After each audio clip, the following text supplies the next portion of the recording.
नमस्ते, मेरा नाम है सौरभ और आप देख रहे हैं ब्रह्मास्त्र। आज हम जिस मुद्दे पर बात करने वाले हैं बहुत ही चर्चित मुद्दा है दहेज। कहां दहेज एक परंपरा होती है और कहां दहेज एक कुप्रथा बन जाती है, आज का हमारा विषय यही है। आपको जानकर आश्चर्य होगा कि दहेज एक परंपरा का हिस्सा हुआ करती थी जो कालांतर में कुप्रथा बन गई। कैसे हो गई, इसके हम पूरी बात करेंगे। सबसे पहले मैं बता दूं कि दहेज की शुरुआत कैसे हुई। असल में हमारे सनातन धर्म में हम जब कोई भी अनुष्ठान करते हैं तो हम दान देते हैं और दान के बाद हम दक्षिणा भी देते हैं, ऐसी हमारी परंपरा रही है।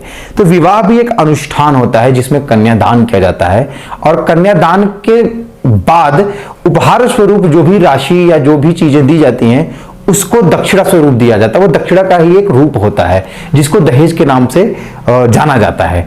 लेकिन ये पहले के जमाने में स्वैच्छिक था कि जिसकी जितनी क्षमता होती थी, यथाशक्ति यथासंभव आदमी अपने हिसाब से अपने वर पक्ष को देता था, वधु पक्ष वाले वर पक्ष वालों को देते थे और चीजें वहां म्यूचुअल अंडरस्टैंडिंग में ही रहती थी। लेकिन बाद के दिनों में आप अगर 90 और 80 के दशक में आएंगे तो आप देखेंगे कि दहेज एक सामाजिक कुरीति बन गई जिसमें डिमांड की जाने लगी। डिमांड पूरी ना होने पर लड़की को प्रताड़ित किया जाने लगा। इस हद तक प्रताड़ित किया जाने लगा कि कई जगह से जिंदा जला देने की खबरें आई, कहीं मार देने की खबरें आई, कहीं घर से निकाल देने की खबरें आई, कहीं तो इतनी अमानवीय खबरें आई कि किसी गर्भवती बहू को घर से निकाल दिया गया और सालों साल तक उसकी खोज खबर नहीं ली गई क्योंकि उसके घर वालों ने उसे दहेज नहीं दिया था। उसे ये नहीं समझा गया कि जैसे कि आपने सुना भी होगा, गाना है कि हाथ सीता का राम को दिया जनक राजा देंगे। और क्या इसका मतलब ये कि अपनी बेटी दे रहे हैं, बेटी ही दहेज है, लेकिन किसी इंसान से ज्यादा पैसे की कीमत दी, पैसे को तवज्जो दी जा रही है। ऐसा समाज बन गया है। बाद में इसमें एक्ट भी लाया गया 498 बी, एक धारा लाई गई जिसके अंतर्गत ये था कि दहेज उत्पीड़न करने वालों के खिलाफ सख्त से सख्त कार्रवाई की जाए। इस कानून के आने के बाद जरूर थोड़ी बहुत गिरावट आई इस क्षेत्र में, लेकिन ये जो कुरीति है ये समाज में इस हद तक जड़ कर गई है कि लाख कोशिशों के बावजूद भी खत्म नहीं हो रही है। आज भी लाखों लाख लड़कियों को इसकी वजह से प्रताड़ित होना पड़ रहा है। दहेज की आपूर्ति ना होने पर ससुराल वाले आज भी वही उसी तरीके से उसे रिएक्ट करते हैं। हो सकता है जान से नहीं मार रहे, लेकिन मारना पीटना और घरेलू हिंसा के शिकार लड़कियां बहुत भारी मात्रा में हो रही हैं। ऐसे में बात यह होती है कि दोषी कौन है, दहेज लेने वाला या दहेज देने वाला।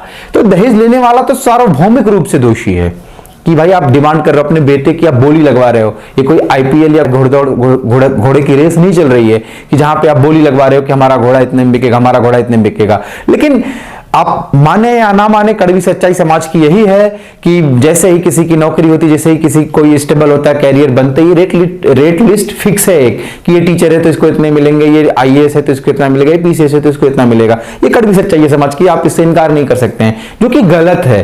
दूसरी चीज कि देने वालों को भी सोचना चाहिए कि आप जितना दे रहे हो सामने वाला वो डिजर्व करता है कि नहीं करता है। जो पैसे का लोभी है वो इस बात की क्या गारंटी है कि पैसे देने के बाद आपकी बेटी को वो खुशी रखेगा, फिर कोई दुख नहीं देगा, कोई प्रताड़ना नहीं करेगा।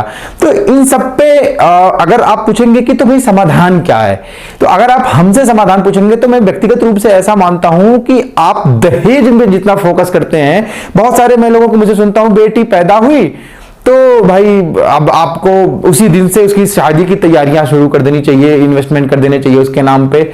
ऐसा कुछ लोग करते हैं, मजबूरी भी है क्योंकि दहेज का एक जो दानव हमारे समाज में है उससे हर कोई डरता है। एक किस्सा सुना देता हूं इसी से संबंधित, उसके बाद मैं आऊंगा अपने मूल बात पे। किस्सा यह है कि एक राज्य में एक राजा ने लोगों के मूंछ रखने पर पाबंदी लगा दी थी और उसने कहा था कि अगर कोई राजमहल के सामने से अगर मूंछ टाइट करके घूमेगा तो उसे 2 स्वर्ण मुद्राएं जुर्माना में भर, उस पर 2 स्वर्ण मुद्राओं का जुर्माना लगेगा। पूरी जो है राज्य के लोग मूंछें अपना साफ करके घूमते थे कि भाई नहीं, कौन जुर्माना दे फालतू का। एक आदमी ऐसा था जो मूंछें टाइट करके आता था और 2 सिक्के फेंकता था, निकल जाता था, रोज उसका काम था। कुछ टाइम बाद वो एक दिन आया और क्लीन शेव में सबने उसको देखा। राजा ने पूछा भाई क्या हो गया इसको, ये आदमी तो बहुत अकड़ में रहता था, अब इसको क्या हुआ। तो किसी ने कहा साहब इसके घर में बेटी पैदा हो गई है, अब ये जो जुर्माना में राशि देता था वो बचा के रख रहा है उसकी शादी विवाह के लिए। ऐसी कहावतें चलती हैं हमारे, ऐसी कहानियां चलती हैं हमारे यहाँ, ऐसी दंत कथाएं चलती हैं हमारे यहाँ कि बेटी पैदा हुई मतलब आपकी सेविंग्स पे ज्यादा ध्यान देना चाहिए।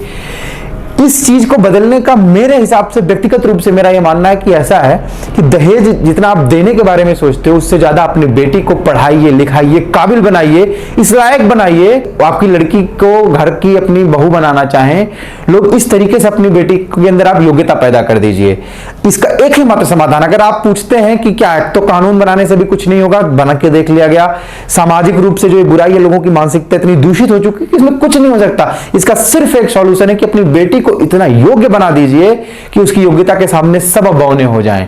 तभी आपकी बेटी को उचित सम्मान मिलेगा और तभी आपकी बेटी अपनी ससुराल में खुश रह पाएगी और तभी आपको दहेज देने के लिए कोई मजबूर नहीं कर पाएगा। मेरा ऐसा मानना है। बाकी आप क्या सोचते हैं दहेज को लेकर, अपनी राय हमें कमेंट बॉक्स में जरूर बताएं। और अगर आपके आसपास ऐसा कहीं भी किसी भी महिला के साथ दहेज को लेकर उत्पीड़न हो रहा हो तो इसकी भी सूचना हमें दें। हम पूरा प्रयास करेंगे कि उस महिला का, उस लड़की का पूरी तरीके से सहायता की जाए और उसको किसी भी तरीके के दहेज के दंश से बचाया जाए।